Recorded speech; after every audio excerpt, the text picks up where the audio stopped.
welcome to Divine Nexus Comics YouTube channel. Make sure to like, share, and subscribe, and enjoy the video. This is the story of the Gilded Sacrifice. Ouroboros City doesn't sleep.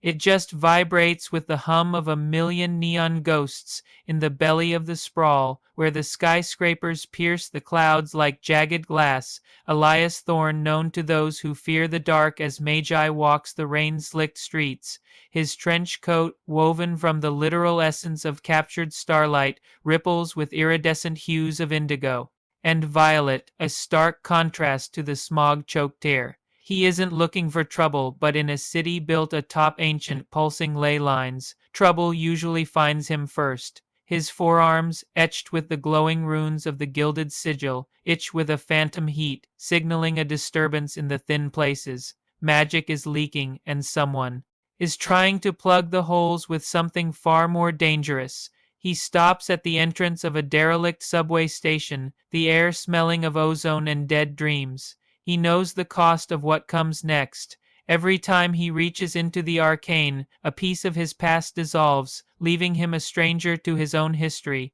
But for Magi, the price of a memory is worth the salvation of a soul.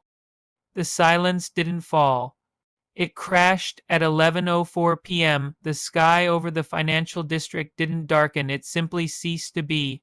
A massive pulse of sterile, white light erupted from the summit of the consensus tower, rolling over the city like a physical weight. This was the logic bomb, the opening salvo of the iron consensus, wherever the wave touched.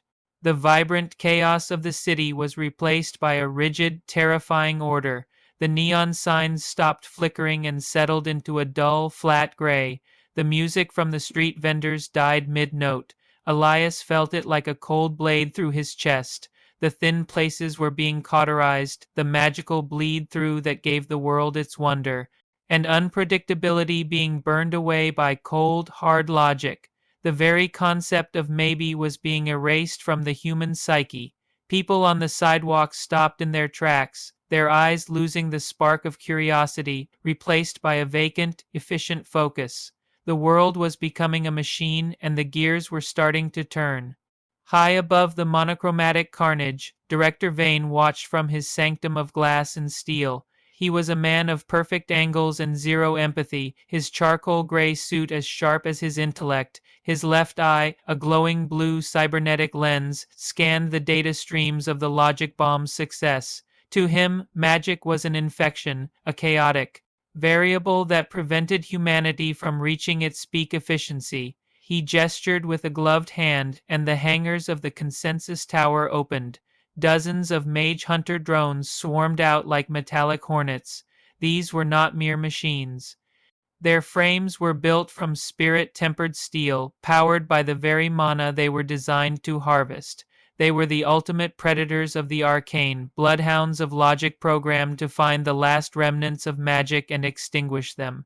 Vane smiled, a thin, joyless movement of the lips. The great dampener was ahead of schedule. Soon, the human soul would be nothing more than a predictable set of algorithms. Magi descended into the subway, following the ley lines that ran beneath the tracks like subterranean veins. Here, the graying effect was even more pronounced.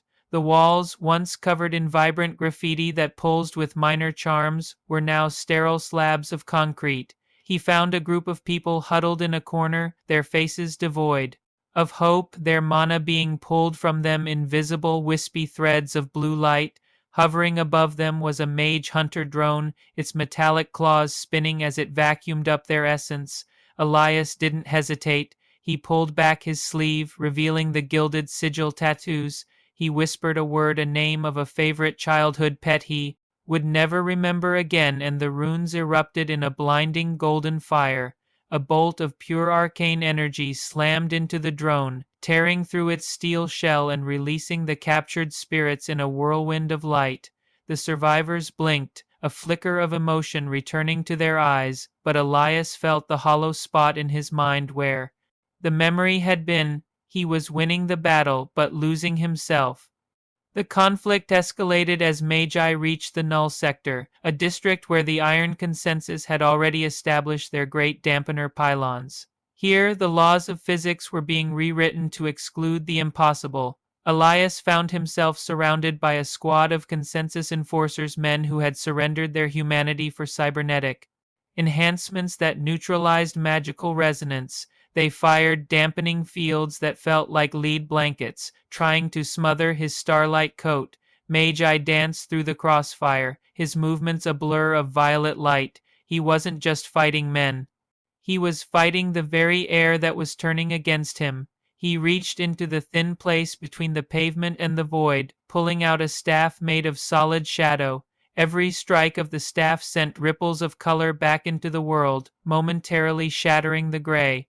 But the enforcers were relentless, their movements synchronized. By a hive mind link, they didn't need to be better than him. They just needed to outlast his memories. To reach the heart of the machine, Magi had to enter the void zone's pockets of reality where the logic bomb had failed to create order and instead created nothingness.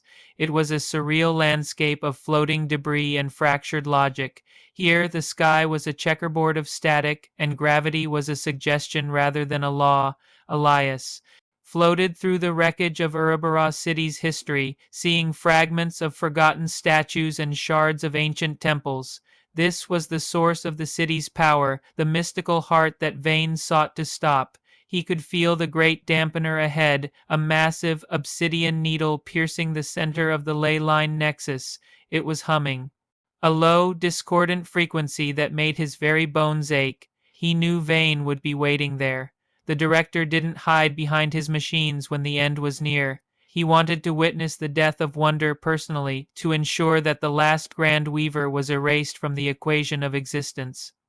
At the base of the obsidian needle, Director Vane stood, his suit untouched by the chaos of the void. He held a device that looked like a compass but pointed only to 0. "You are an anomaly, Elias," Vane said, his voice amplified by the silence. "A smudge of ink on a perfect blueprint. I am simply the eraser." He raised his hand, and the ground beneath Magi's feet turned into a liquid slurry of gray data, trying to pull him under. Elias countered by burning a memory of his first love's name, conjuring a platform of golden light. The two icons clashed, the cold, calculated strikes of Vane's technology against the wild, unpredictable surges of Elias's sorcery. Vane moved with the speed of a processor, calculating every move, while Magi fought with the desperation of a man who was forgetting why he was fighting. Each time Vane landed a hit with his energized gauntlets, a rune on Elias's arm flickered out. The stakes were no longer just the city. It was the very concept of the human spirit versus the machine.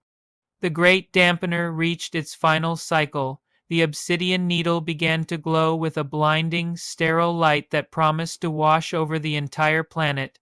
The gray waves started to expand faster than before, turning the void zone into a flat, featureless plain. Vane laughed, a sound like grinding metal. "It's over. Logic has won. The world will finally be quiet." Elias was on his knees, his starlight coat frayed and dim. He looked at his arms. Only a few runes remained glowing. He tried to remember why he was here, who he was saving. He saw faces in his mind, but they were blurring, their features melting away like wax. He realized that the standard spells wouldn't be enough. The Iron Consensus had built a cage too strong for conventional magic. To break it, he needed something that didn't belong to this world or the next. He needed the forbidden verse, the ultimate spell of the Grand Weavers, designed for the end of all things. Elias stood up, his voice a raspy whisper that cut through the roar of the machine. He reached into the deepest, most protected corner of his mind.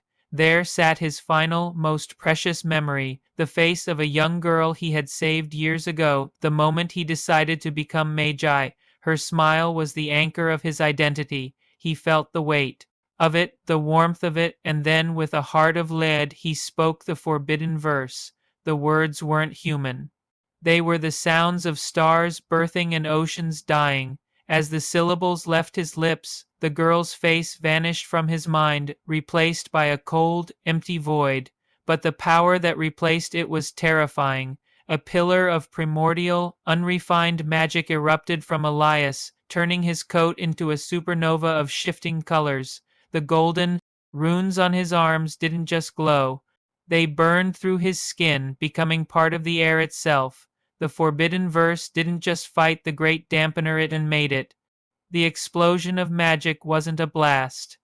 It was a restoration. The gray wave retreated like a tide, and as it passed, color, sound, and wonder flooded back into Ouroboros City. The neon signs flickered back to life, the music returned to the streets, and the people woke up as if from a long, dull dream. Director Vane and his iron consensus were gone, their logic-based existence unable to survive the influx of pure, chaotic creation. Elias Thorne stood alone in the center of the now vibrant subway station. His trench coat was once again a quiet shimmer of starlight. He looked at his hands, at the scars where the runes had been. He felt a profound sense of peace, but also a terrifying emptiness. He knew he had saved the world. He knew he was a hero, but as he walked out into the rain-slicked streets of the city he had rescued, he looked at a photograph in his pocket, a picture of a smiling girl. He didn't know who she was. He didn't know why he was crying. He was Magi, the man who saved everything and remembered nothing. Thanks for watching. I hope you enjoyed this story. If you did, make sure to like and subscribe for more content. And until next time, stay super.